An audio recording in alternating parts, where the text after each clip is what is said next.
Hi అండి. Welcome to my baking journal YouTube channel. ఇవాళ నేను చూపించబోయే రెసిపీ వచ్చేసి మార్బుల్ కేక్ అండి. ఈ వీడియోలో ఎలా సెట్ చేసుకోవాలో, నేను చేసిన మిస్టేక్స్ ఏంటో వాటిని ఎలా రెక్టిఫై చేసుకోవాలో మీకు ఈ వీడియోలో నేను చూపిస్తాను. ఇదైతే చాలా స్పంజీగా, చాలా టేస్టీగా ఉంటుందండి. ఎవరైనా కొత్తగా చూసేవాళ్ళు ఉంటే ప్లీజ్ సబ్స్క్రైబ్ అండి. రెసిపీ అయితే చూసేద్దాం. ముందుగా 2 eggs, 1 cup maida, 1 cup powdered sugar, normal షుగర్ని పౌడర్ చేశానండి, 1 teaspoon baking powder, 1 tablespoon butter,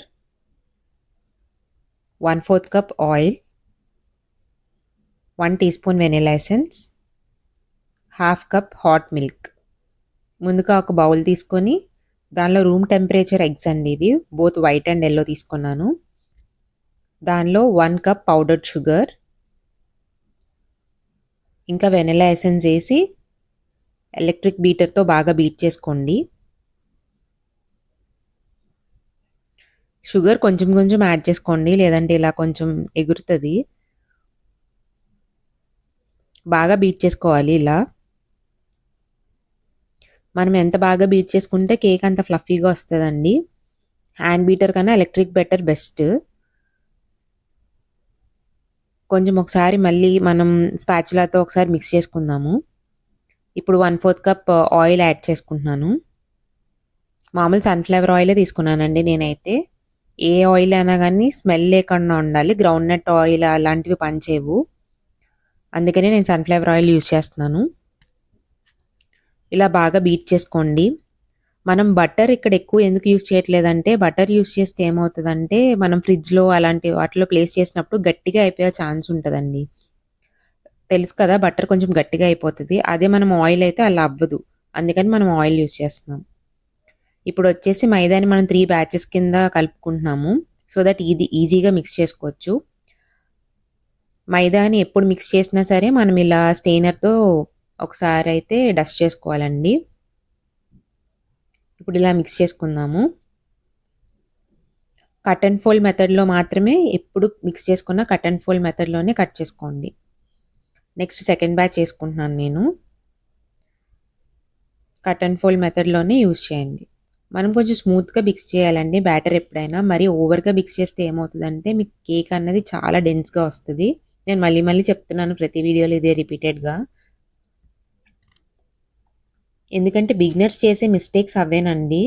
so that మనం చిన్న చిన్నవి రెక్టిఫై చేసుకుంటూ ఉంటే మన కేక్ అన్నది కంపల్సరీ బాగా వస్తుంది, స్పంజీగా ఫ్లఫీగా. థర్డ్ బ్యాచ్ కూడా వేసి మిక్స్ చేసేసుకుంటున్నాను. ఇక్కడ హాట్ మిల్క్ తీసుకున్నానండి. హాట్ మిల్క్లో ఇందాక చెప్పాను కదా 1 టేబుల్ స్పూన్ బటర్ అయితే మిక్స్ చేసుకున్నాను. ఇది హాట్గా ఉండటం వల్ల బటర్ అయితే మెల్ట్ అయిపోతుంది మనకి.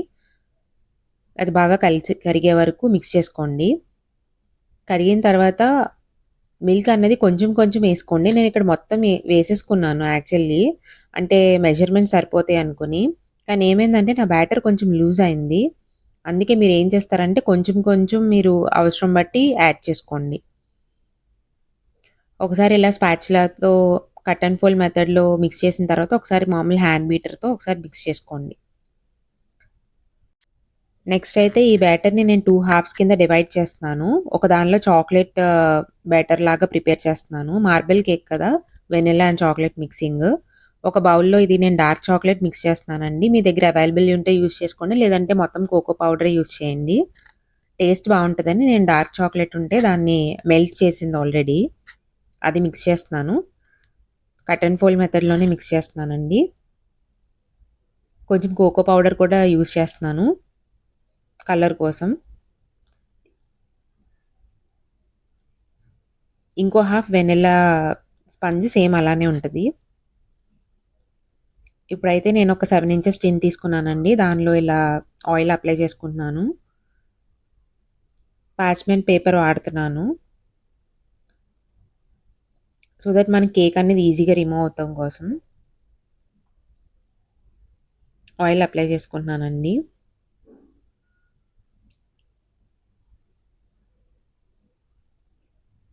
ఫస్ట్ అయితే మనం వెనిలా బ్యాటర్ ఉంది కదా, అది వేసుకోండి ఒక స్పూన్. నెక్స్ట్ ఇంకో స్పూన్ చాక్లెట్ వేసుకోండి. అలా ఒకసారి వెనిలా వేస్తే ఒకసారి చాక్లెట్, అలా మనం జస్ట్ వేసుకుంటూ కొంచెం ట్యాప్ చేస్తా ఉంటే అది సైడ్స్‌కి అలా వెళ్తూ ఉంటది. సో దట్ మనకు ఒక ప్యాటర్న్ అన్నది ఫార్మ్ అవుతది. చెప్పాను గదా! యాక్చువల్‌గా నా బ్యాటర్ కొంచెం లూజ్ అయింది. మీరు మిల్క్ మాత్రం చూసి జాగ్రత్తగా కొంచెం కొంచెం వేసుకోండి. ఇవేనండి చిన్న చిన్న బిగినర్స్ మిస్టేక్స్. కొత్తగా చూసేవాళ్ళు ఎవరైనా ఉంటే ప్లీజ్ సబ్స్క్రైబ్ చేసుకోండి. సో దట్ నాకు కూడా కొంచెం ఎంకరేజ్‌మెంట్‌లా ఉంటది. నేను చేసే మిస్టేక్స్ కూడా ఎందుకు చూపిస్తున్నానంటే, నాలా ఎవరైనా బిగినర్స్ ఉంటే వాళ్ళకి బాగా యూజ్ అవుతదని నేను నా మిస్టేక్స్ చూపిస్తున్నాను. ఎందుకంటే మోస్ట్‌లీ బిగినర్స్ అందరూ సేమ్ మిస్టేక్స్ రిపీట్ చేస్తారు. నా మిస్టేక్స్ చూసైనా మీరు చేయకుండా ఉంటారని నేను మిస్టేక్స్ కూడా చూపిస్తున్నాను. చాలా యూట్యూబర్స్ మిస్టేక్స్ చూపిచ్చరు. వాళ్ళకి వచ్చింది మాత్రమే రికార్డ్ చేసి, ఎడిట్ చేసి చూపిస్తారు. నేను మాత్రం మిస్టేక్స్ పర్టిక్యులర్‌గా అందుకే చూపిస్తున్నానండి. ఇలా ట్యాప్ చేస్తూ మనం ఎయిర్ బబుల్స్ పోయేలా అనుకోని, ఇక్కడ ఒక టూత్ పిక్ లాంటిది తీసుకొని దాంతో ఇలా నేను డిజైన్ అన్నది ఫార్మ్ చేస్తున్నాను కింద నుండి. యాక్చువల్‌గా నేను ఆహ్, బేక్ చేసిన తర్వాత ఇదే డిజైన్ మనం మొత్తం కేక్ మొత్తం రావాలి లోపల గూడా. కానీ ఎందుకు రాలేదో మీకు చెప్తాను. ఇదైతే ప్రీ హీట్ చేసుకున్నానండి 10 మినిట్స్ కుక్కర్‌ని. దీనిలో ఇందాక మనం ప్రిపేర్ చేసుకున్న టిన్ అయితే మనం ఇక్కడ ప్లేస్ చేద్దాము. 30 మినిట్స్ తర్వాత మనం కుక్కర్‌నయితే ఓపెన్ చేసి చూద్దాము. 30 మినిట్స్ అయిపోయింది. ఇప్పుడు మనం ఏదైనా టూత్ పిక్‌తో ఒకసారి చెక్ చేద్దాము. క్లీన్‌గా వస్తుందండి. సో దట్ మన కేక్ అయితే బేక్ అయిపోయింది. చూసారుగా మొత్తం మిడిల్‌లో, చివర్లో అన్నీ చూస్తున్నాను. అంతా ఈక్వల్‌గా బానే వస్తుంది. ఇప్పుడైతే మన కేక్ రిమూవ్ చేసుకుందాము. చల్లారే వరకు ఏదైనా కౌంటర్ మీద వదిలేయండి. చల్లారిపోయిందండి మన కేక్ అయితే. ఇప్పుడు చూద్దాం ఎలా వచ్చిందో. చూసారు గదా! నా కేక్ అన్నది డౌన్ సైడ్ అంత నీట్‌గా రాలేదు. యాక్చువల్‌గా కింద మధ్యలో గూడా అదే డిజైన్ రావాలి. ప్రాబ్లమ్ ఏంటంటే ఒకటి బ్యాటర్ నేను లూజ్ కలిపాను. ఇంకోటేంటంటే నేను డిజైన్ పైన టూత్ పిక్‌తో చేసినప్పుడు నేను బాగా కిందకంట చేయాలండి అది. అది నేను బాగా కింద వరకు చేయలేదు. జస్ట్ పై వరకే చేశాను. సో దట్ మన డిజైన్ అన్నది కింద వరకు రాలేదు. పైనంతా వచ్చింది. కాకపోతే మార్బుల్ కేక్ లాగా బావుంది. టెక్స్చర్ అయితే చాలా వచ్చిందండి. చూసారుగా స్పంజీగా. మీరు కూడా కంపల్సరీ ట్రై చేయండి. Please support our channel. Please like, share and subscribe for more videos like this.